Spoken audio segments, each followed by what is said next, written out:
Bismillah. Waalaikumsalam warahmatullahi wabarakatuh. Ustaz, mohon pencerahannya. Ini sudah cerah situasi, cuaca sudah bagus. Mengenai peringatan Maulid Nabi Muhammad SAW, apa hukumnya? Dan bagaimana kalau umat Islam memperingatinya? Terima kasih atas pencerahannya. Waalaikumsalam warahmatullahi wabarakatuh.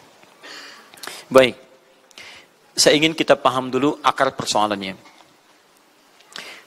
Al-Quran, surah ke-61, ayat yang ke-6, paling kiri sebelah atas.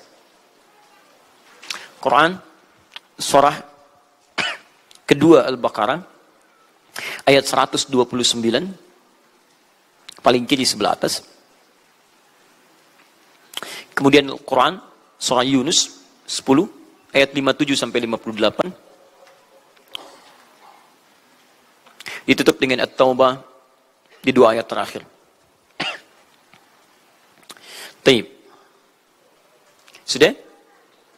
Sekarang saya ingin coba kita membiasakan dulu untuk menilai sesuatu dengan penilaian secara ilmiah yang bersumber pada dalil-dalil yang ada, tidak sekedar menganalogikan dan main tebak-tebakan. Itu nggak baik dalam menyimpulkan hukum. Ya. Bismillah. Sekarang secara akademis, secara ilmiah, membahas sesuatu oleh para ulama diposisikan dulu, dispesialisasikan dulu dalam bentuk ta'rif namanya, definisi. Jadi kalau Anda ingin membahas sesuatu, kita harus sepakat dengan definisinya dulu. Ya, disebut dengan ta'rif. Ta'rif ini harus punya sifat jami' mani'. Jami' menghimpun semua unsur yang akan didefinisikan. Mani' mengeluarkan segala hal yang tidak terkait dengan definisi, sehingga pembahasan kita akan fokus pada hal yang akan dibincangkan. Awas, hati-hati. Kita ingin berbicara tentang sesuatu, tapi kita tidak sepakat dengan definisinya. Bagaimana bisa menyimpulkan hukumnya? Dan kelemahan orang-orang sekarang, ketika berbicara hukum, dia tidak tahu apa yang dibincangkan. Sekarang misal, kita akan bertanya tentang maulid. Apa hukumnya maulid? Kita harus sepakati dulu apa itu maulid. Awas, ini penting ini. Banyak masalah yang muncul sekarang, tapi tidak disepakati tentang ini. Banyak orang bahas tentang hukum musik. Hukum musik begini-begini. Begitu saya tanya apa itu musik, bingung dia jawab. Apa itu musik? Anda mesti sepakat dulu musik itu apa. Di zaman Nabi apa yang disebut dengan musik. Zaman sekarang apa yang disebut dengan musik. Ketika Nabi menyampaikan hukum musik, apa yang dimaksudkan oleh musik di situ. Kalau antum paham tentang definisinya, maka keluarkan turunan hukumnya. Maka lebih mengerti di situ. Nah sekarang maulid. Apa itu maulid? Sekarang begini. Maulid atau maulud? Mana yang benar? Bukan Allahu a'lam, harus dicari kita. Mana maulid atau maulud? Antum sibuk menilai, ini maulid tidak benar. Oh, jadi yang benar maulud. Maulud juga tidak benar. Masya Allah. Apa maulid? Apa maulud? Baik, lihat. Kalau disebutkan maulid, itu waktu kelahiran. Waktu kelahiran. Awas, hati-hati nih ya, hati-hati. Ada kemarin saya lihat tulisan begitu bersemangat, Masya Allah, panjang-panjang nulis, ternyata salah paham, pahamnya salah. Ya. Maulid itu ulang tahun, bukan ulang tahun maulid itu. Bukan ulang tahun, bukan peringatan ulang tahun maulid itu. Ingat baik-baik, kalau pakai peringatan itu pakai Idul Milad, ya, hari kelahiran, peringatan hari kelahiran, ulang tahun. Tapi kalau cuma maulid itu waktu kelahirannya. Awas, hati-hati ya, hati-hati dalam memahami sesuatu. Kita masih detil dan jeli dalam memahaminya. Jadi kalau disebutkan maulid itu waktu kelahirannya. Kalau disebutkan maulud itu artinya bayi yang lahirnya. Bayinya yang dilahirkan. Nabinya. Kalau dalam konteks nabi. Jadi kalau disandingkan dengan kalimat maulidun nabi artinya waktu lahirnya nabi. Jelas ya? Kalau mauludun nabi, maulud nabi itu artinya nabinya, nabi yang dilahirkan. Jelas? Saya ulang, maulid apanya? Waktunya. Kalau maulid nabi artinya apa? Waktu nabi dilahirkan. Baik, maulud artinya apa? Nabinya. Kalau maulud nabi artinya apa? Nabinya yang lahir. Jelas sampai sini? Sudah. Ya, selesai pembahasan secara bahasanya. Nah, sekarang apa hukumnya maulid Nabi? Maulid Nabi nggak ada hukumnya. Karena waktu lahirnya Nabi, bagaimana kita bisa melekatkan hukum pada waktu lahirnya Nabi? Lahir ya lahir. Jelas ya? Ustadz, apa hukumnya maulid Nabi? Antum kenapa? Apa hukumnya waktu lahirnya antum? Hah? Antum lahir apa hukumnya? Kapan antum lahir? Ustaz, kapan antum lahir? 11 September. Apa hukumnya? Apa hukumnya? Apa hukumnya saya lahir? Lahir ya lahir. Jelas ya? Jadi kelahiran seseorang itu nggak ada hukumnya. Qadar Allah yang menjadikan dia terlahir. Dan dengan kelahiran itu dia punya misi dalam kehidupan. Mencari bekal untuk kembali kepada Allah subhanahu wa ta'ala. Jadi kalau bertanya hukum kelahiran seseorang, lahir ya lahir. Nggak ada hukumnya di situ. Paham ya? Hukum itu terletak pada perbuatan seseorang, bukan pada kelahiran seseorang. Ketika dia berbuat dengan aspek kesadarannya, maka muncul hukum di situ. Awas, antum pun mesti belajar tentang hukum. Jangan salah menyebutkan hukum. Hukum terletak pada perbuatan, bukan pada benda, dan bukan terletak pada waktu. Jadi ketika ada perbuatan melekat pada benda dan waktu itu, maka muncul hukum. Apa hukum gelas? Halo? Tidak ada hukumnya. Tapi kalau menyebutkan apa hukum gelas yang menampung kemudian barang yang haram yang digunakan gelas ini melakukan perbuatan haram, baru muncul haram. Apa hukumnya gelas yang digunakan untuk melempar orang lain? Haram hukumnya. Apa hukumnya gelas yang digunakan menampung air minum untuk diminum dalam keadaan yang sehat? Sunnah hukumnya. Jelas ya? Apa hukumnya golok? Golok digunakan apa? Kalau digunakan menyembelih hewan kurban, maka jadi sunnah hukumnya. Kalau golok digunakan untuk menyakiti orang lain, mengancam. Siapa nama kamu? Oh, masya pakai golok. Ya, hati-hati. Nah, itu haram hukumnya. Jadi benda terletak kepada, maaf, perbuatan yang melekat kepadanya. Apa hukumnya hari kelahiran? Hari kelahiran nggak ada hukumnya. Yang melekat hukum itu bagaimana menyikapi hari kelahiran itu. Itu poinnya. Paham ya? Ketika ada perbuatan melekat kepadanya, maka di situ ada hukum. Maulud itu bayinya, berarti nabinya. Apa hukum maulud? Apa hukumnya nabi? Nabi yang lahir nggak ada hukumnya.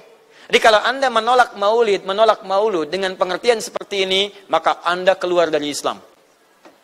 Kalau dalam hukum seperti ini, saya menentang maulid Nabi, berarti Anda menentang kelahiran Nabi SAW. Saya menentang maulud Nabi, berarti Anda berhadapan dengan Nabi, Anda musuh Nabi. Jadi kalau Anda dimaksudkan dengan kata maulud dan maulid, Anda tidak bisa menentangnya, bisanya menerima. Saya menerima. Kenapa? Karena dalam pengertian bahasa, maulid itu artinya waktu kelahiran.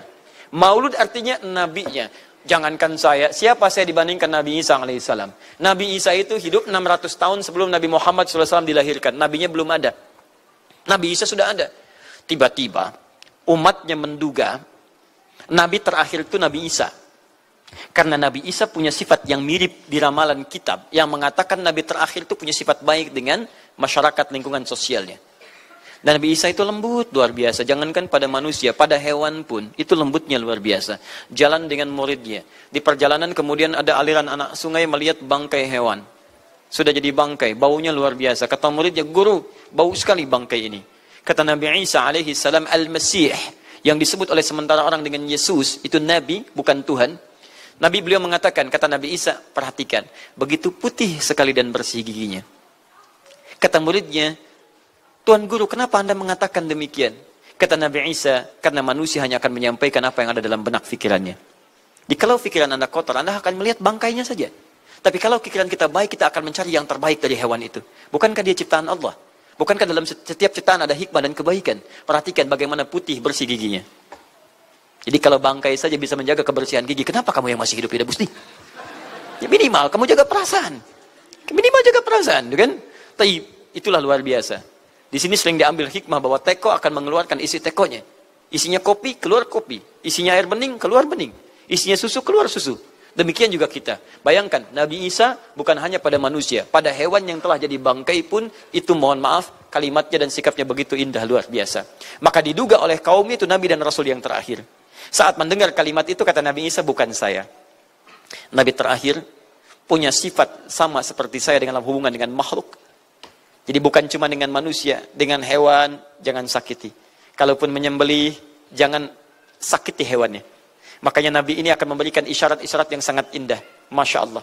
Pada tumbuhan, dia jaga. Tapi Nabi yang terakhir ini punya keunggulan yang tidak bisa disaingi oleh Nabi-Nabi lainnya.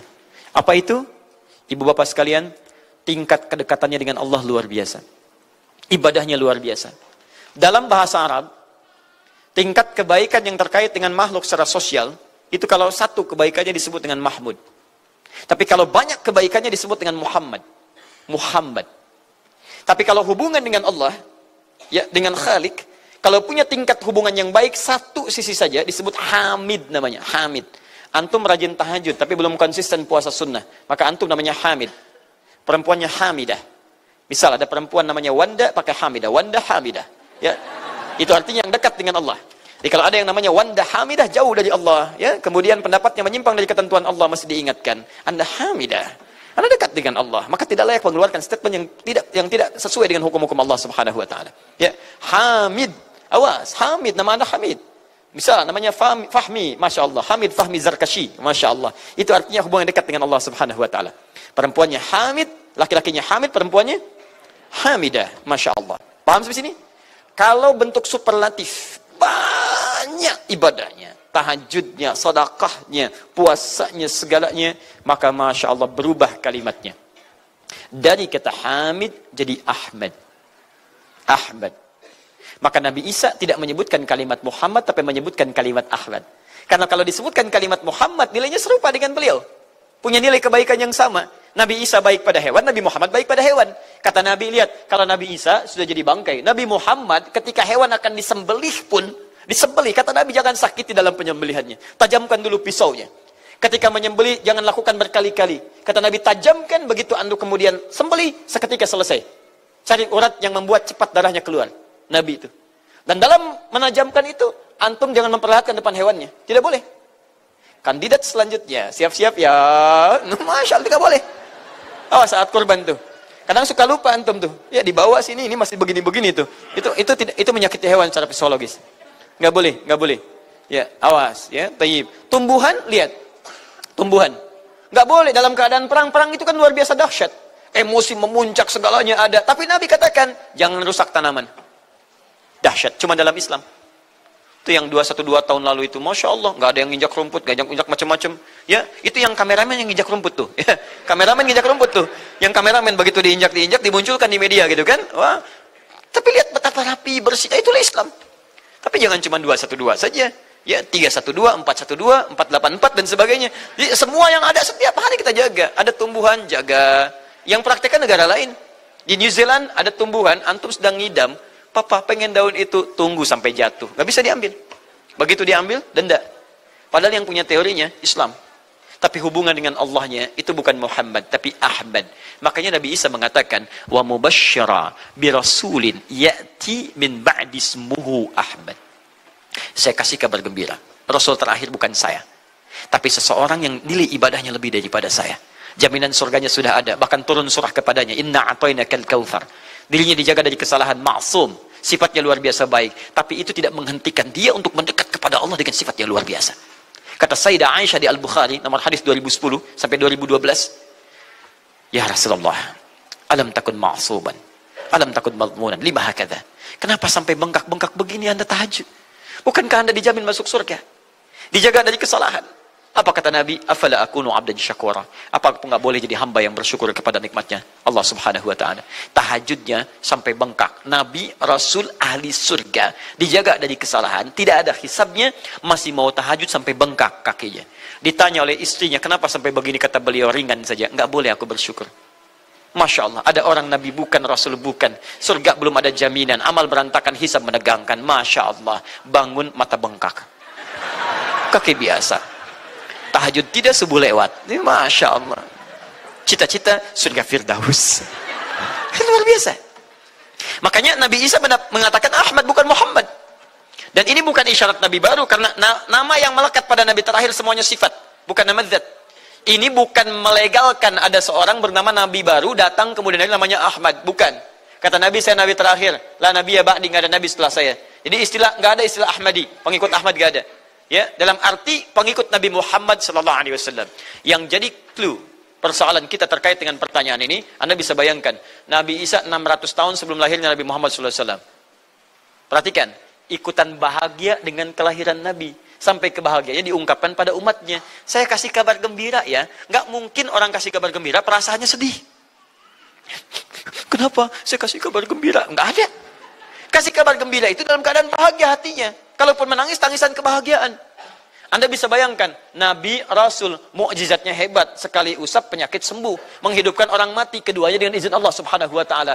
Bahagia dengan kelahiran Rasul Sallallahu Alaihi Wasallam. Antum Nabi bukan, Rasul bukan. Maaf, tidak punya mukjizat seperti Nabi Isa. Mayat dipanggil-panggil nggak bangun, diusap penyakit makin sakit. Tuh, lalu antum tidak bahagia dengan kelahiran Nabi, antum siapa? Nabi Isa aja bahagia, masa antum bukan Nabi tidak bahagia? Dan hebatnya, ada orang bisa bahagia, nabinya belum lahir. Biasanya sifat bahagia dalam kelahiran itu setelah bayinya lahir, bukan sebelum lahir. Alhamdulillah, alhamdulillah. Akhi, kenapa antum? Alhamdulillah, saya punya anak laki-laki, namanya Abdurrahman. Kapan? Nanti setelah menikah. Ini Masya Allah. Nikah aja belum, kenapa bisa memberikan kabar gembira? Antum kenapa, akhi? Itu lihat, akhi boy tiba-tiba seperti itu. Orang bingung. Akan bubar pengajian kalau ustaznya begitu. Ya. Jadi mustahil ada orang memberikan kabar gembira ketika bayinya belum lahir. Tapi kemuliaan Nabi Muhammad SAW menjadikan seorang Nabi Isa belum lahir, nabinya sudah merasakan gembira dan memberikan kebahagiaan pada umatnya. Kalau bukan Nabi Muhammad, mustahil. Ada kemuliaan tersendiri bagi Nabi Muhammad SAW. Setiap Rasul menantikannya. Nabi Isa menantikan. Masa antum tidak menantikan itu? Jadi kalau ada orang menolak maulid dalam arti waktu kelahirannya, maka dia telah ingkar pada Nabi Muhammad SAW. Maulud Nabi Ibrahim AS. Antum kenal Nabi Ibrahim? Oh, Masya Allah. Luar biasa.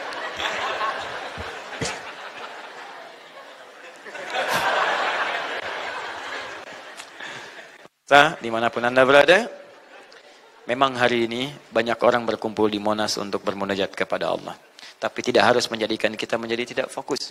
Di sini ada yang kenal Nabi Ibrahim. Alhamdulillah. Nabi Ibrahim, Nabi Ismail alaihi wassalam, keduanya meninggikan bangunan Ka'bah. Setelah selesai bangunan Ka'bah ditinggikan, keduanya berdoa di samping Ka'bah. Apa doanya? Doa maulud. Lahirnya, bayinya.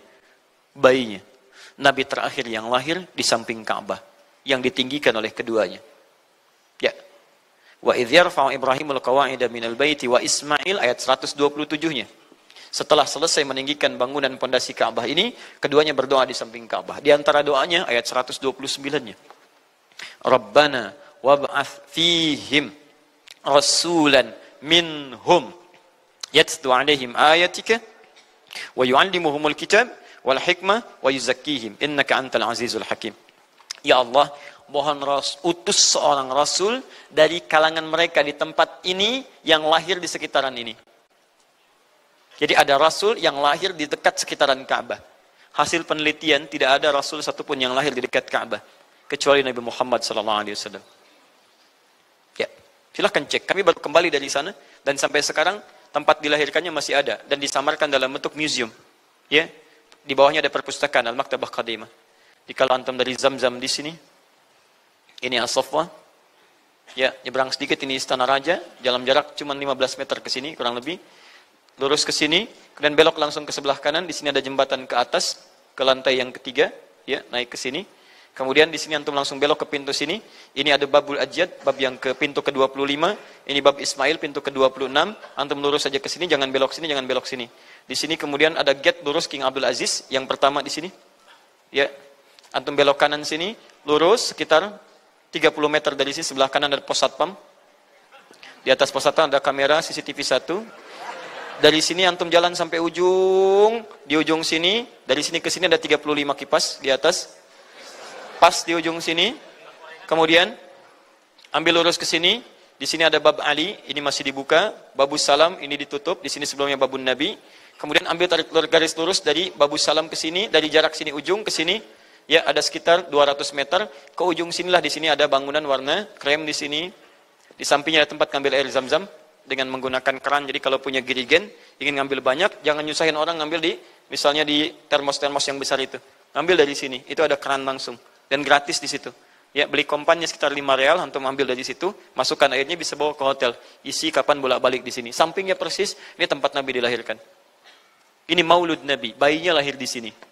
Ya, bayinya lahir di sini. Cuman disamarkan oleh pemerintah kerajaan Arab Saudi supaya tidak dikultuskan tempat ini. Karena begitu pernah ada yang tahu ini, banyak salah ibadah. Kan Ka'bahnya di sini, sholatnya ngadep ke sini. Betul Pak, Bu, pernah terjadi. Makanya kalau antum lihat dari ujung saya sudah kelihatan, dari ujung sudah ada di sini warna biru, ya, ada tulisan di situ, ada gambar dicoret, ada gambar orang sedang ruku ke situ, ada sorban dan sebagainya. Ada tulisan di situ, jangan beribadah menghadap ke sini karena ini bukan kiblat, haram hukumnya. Dan ditulis dengan menggunakan bahasa Arab, bahasa Inggris, bahasa Urdu, plus bahasa Indonesia. Artinya, ada orang Indonesia juga yang salah ke sini. Ya. Kalau tidak, mustahil ditulis pakai bahasa Indonesia. Nggak ada tulisan bahasa Cina, bahasa Jepang, dan yang lainnya. Ya. Nah, jadi ini kemudian dicoret, tapi tidak mencoret tentang situs pernah lahir di sini Nabi Muhammad SAW. Jadi artinya doa dua nabi tadi dikabulkan oleh Allah Subhanahu Wa Taala. Nabi Ibrahim, Nabi Ismail. Dan tahukah Anda, keduanya berdoa jauh sebelum kedatangan Nabi Isa. Saya pernah katakan 30 generasi sampai Nabi Ibrahim, tadi Nabi Muhammad SAW. Muhammad SAW bin Abdullah, bin Abdul Muttalib, bin Hashim, bin Abdul Manaf, bin Qusay, bin Murrah, bin Kilab, bin Ka'ab, bin Ghalib, bin Fihir, bin Malik, bin Nadar, bin Kinana, bin Khuzaimah, bin Mudrikah, bin Ilyas AS, bin Nizar, bin Mudar, bin Ma'ad, bin Adnan, bin Addi, bin Adri, bin Muqawwam, bin Nahur, bin Tarif, bin Ya'ruf, bin Yasjub, bin Nabit, bin Ismail AS, bin Ibrahim AS. 30 generasi. Ulangi Mas Boy. 30 generasi. Dari Nabi Ibrahim sampai Nabi Ismail alaihi wassalam, ya sampai kemudian ke Nabi Muhammad sallallahu alaihi wasallam. Anda bisa bayangkan nggak? Dua orang nabi, dua orang rasul. Gelar yang pertama Ibrahim alaihissalam Khalilullah, yang paling dekat dengan Allah. Jaminan surganya ada. Nabi Ismail disebut dengan gulamun halim oleh Al-Quran, yang paling perasa, yang paling dekat dengan Allah Subhanahu Wa Taala. Dua orang nabi paling dekat dengan Allah, disayang Allah, dijamin masuk surga. Inspirasi kisahnya sampai kita ke sekarang mendoakan kepada Allah tentang maulud Nabi, sehingga lahirnya Nabi Muhammad SAW 30 generasi setelahnya.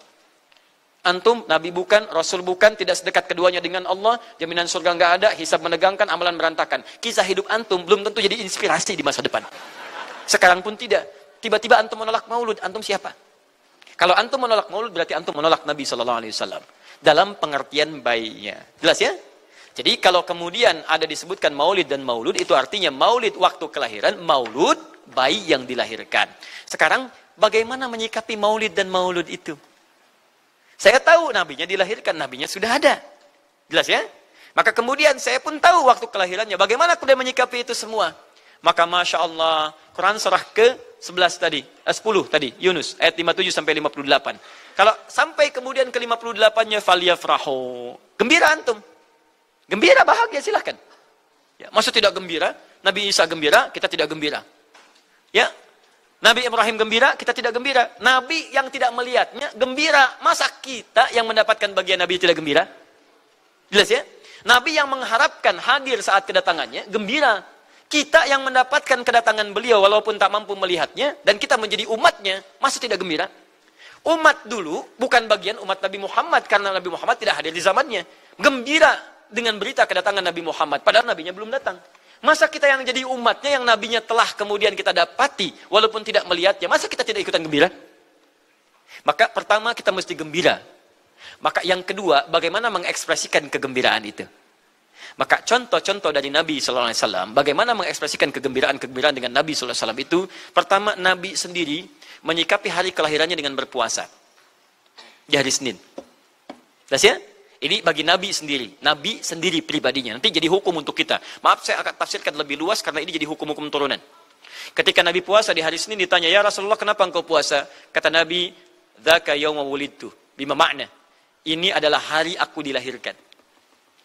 Hari aku dilahirkan. Jadi ini hukum kelahiran. Kalau antum misalnya masuk pada hari dilahirkan, boleh antum ikuti sunnah Nabi SAW. Apa sunnahnya? Puasa. Puasa. Kenapa puasa? Nabi SAW mencontohkan puasa. Hari Senin beliau puasa. Ketika antum puasa Senin, bukan cuma puasa sunnah, tapi ada nilai di situ. Nah, kalau hari lahirnya antum bertepatan dengan hari yang tidak diperkenankan puasa, seperti Jumat misalnya, hari kita bahagia, maka kata para ulama, ambil hikmah dari nilai puasa itu. Puasa itu kan dua hikmahnya. Satu, meningkatkan ibadah yang baik. Kedua, mencegah maksiat.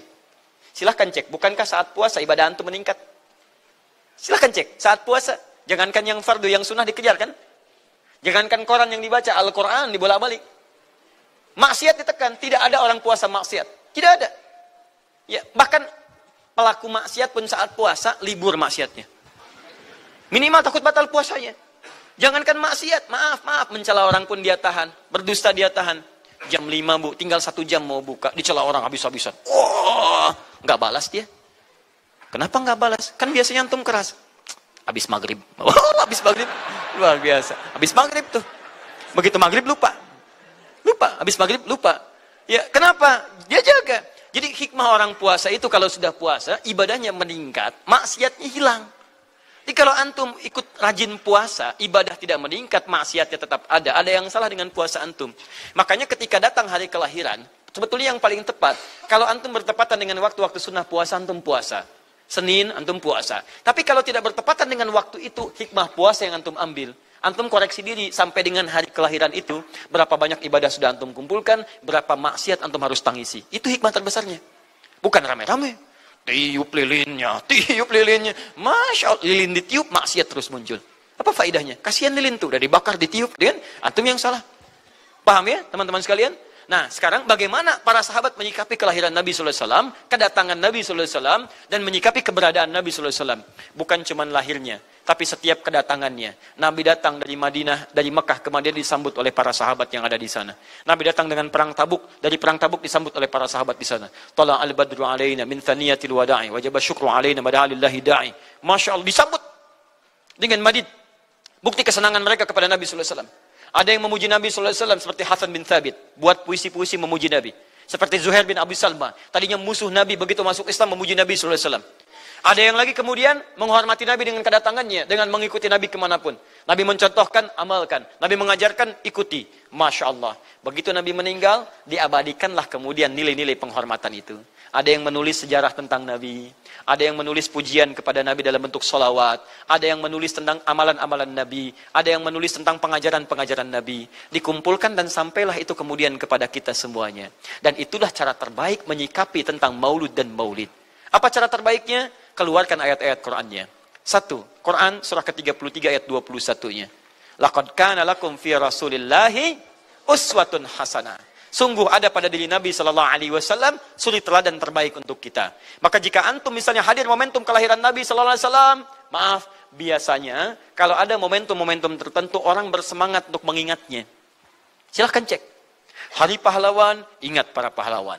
Hari pahlawan berakhir, tidak ingat lagi. Hari kemerdekaan, ingat sampai pinang dipanjat-panjat. Ya, begitu dipanjat, kenapa panjat pinang? Masya Allah, menghormati pahlawan. Hari pahlawan sampai naik panjat pinang.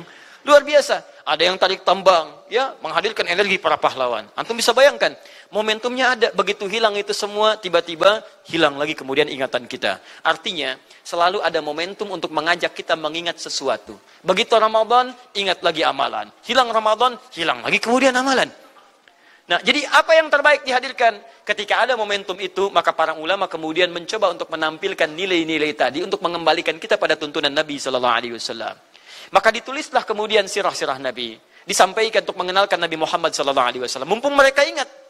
Disampaikanlah pengajaran-pengajaran tentang Nabi. Disampaikan ada pujian-pujian salawat kepada Nabi. Kalau yang dimaksudkan tentang nilai-nilai ini, maka dari dulu sudah ada. Sudah ada. Dan yang sudah ada ini tidak dibatasi dengan waktu. Bukan muncul Rabiul Awal saja. Rabiul Awal ke Safar, datang lagi itu. Safar sebelumnya Safar, Rabiul Awal, kemudian ke Rabiul Akhir, muncul itu. Ke Jumada, muncul itu. Jadi maulid itu tidak dibatasi dengan waktu. Setiap waktu itu maulid. Maulud tidak dibatasi dengan waktu. Setiap waktu itu maulud.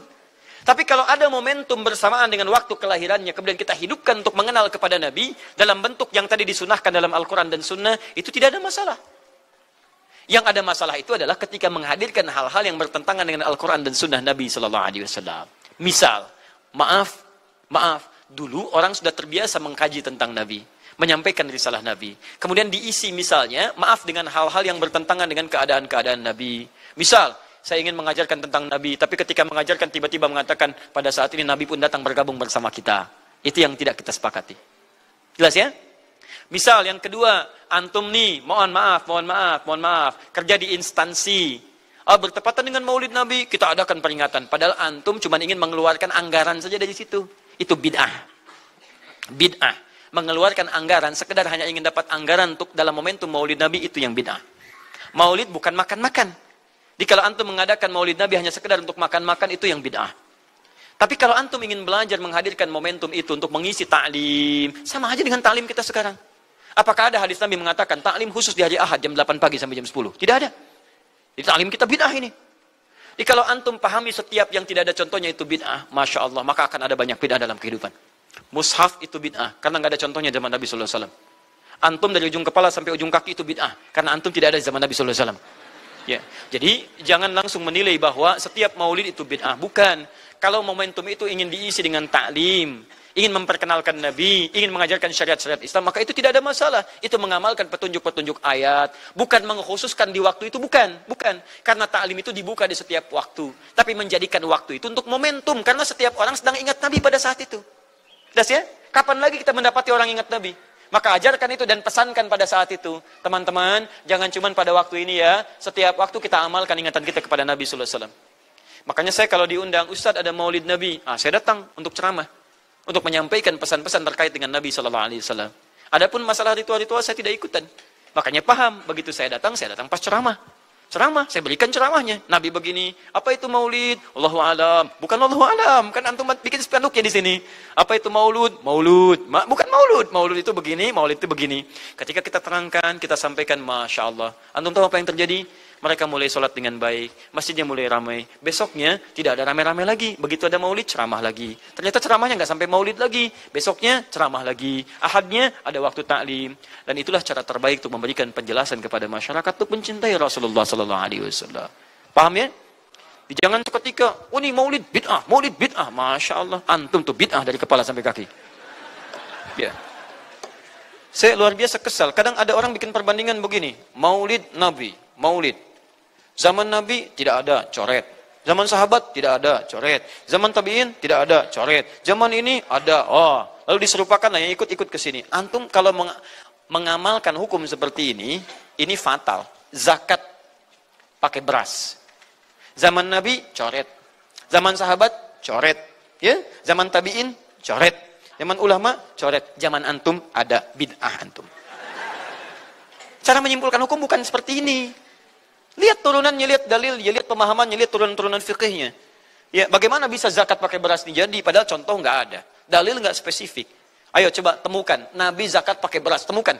Kalau antum menemukan, Masya Allah, saya bermohon kepada Allah supaya Allah mempercepat hajinya antum dan masuk surga tanpa hisab.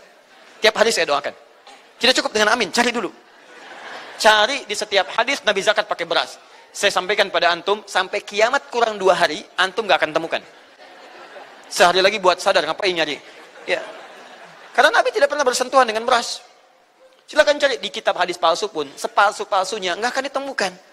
Capek pemalsu hadis mengarang hadis palsu tentang itu. Nggak akan didengar, nggak akan dilihat. Kenapa? Karena tidak ada. Ya, kata Muawiyah, hadza irqun, itu makanan pokok. Nabi zakat pakai kurma, pakai gandum. Ya, lihat, karena itu makanan pokoknya. Makanya setiap makanan pokok yang digunakan, kata para ulama, mendekati kaidah usul fikihnya. Lihat, kaidah usul fikih diambil di sini. Setiap yang punya keserupaan dengan itu, sekalipun teksnya tidak jelas langsung menunjuk, itu ada isyarat, namanya qarinah namanya. Kalau ada isyarat menunjukkan kepada itu, maka boleh digunakan sebagai alternatif lain dari makanan pokok yang tidak didapati di masa kita dengan generasi yang berbeda. Tapi kalau makanannya sama di setiap generasi, dia zakatnya pakai itu. Makanya orang Arab sampai sekarang pakai kurma, ada yang pakai gandum. Kita makanan pokoknya bukan itu. Antum makanan pokoknya apa? Beras, Masya Allah, beras. Baik pemirsa, beras itu makanan pokok bagi hewan yang bertembolok ya. Ayam, bebek itu beras. Baik, makanan kita nasi. Dan nasi bersumber dari beras. Baik, nasi bersumber dari beras. Jadi kalau kita ingin zakat pakai beras, boleh tidak? Nah, lihat bagaimana cara pendekatannya. Dalil belum ditemukan aslinya. Seperti maulid tadi, menyikapi dengan taklim macam-macam, nggak ada nas aslinya. Tapi korinahnya ditemukan, sama-sama makanan pokok, sama-sama taklim, sama-sama meminta untuk ikut ajaran, sama-sama mereka ingat tentang Nabi SAW. Maka semua hukum itu kita terapkan, jadilah hukum terapan dalam kehidupan kita. Paham? Dan itu tidak disebut dengan bid'ah. Jelas ya? Bid'ah. Alhamdulillah. Tapi kalau yang rame-rame tadi, yang tidak jelas ya, hanya menghabiskan anggaran, makan-makan tidak karuan, meyakini ini itu dan sebagainya, saya tidak sepakat dengan itu. Saya tidak sepakat. Allah Ta'ala alam bisawab.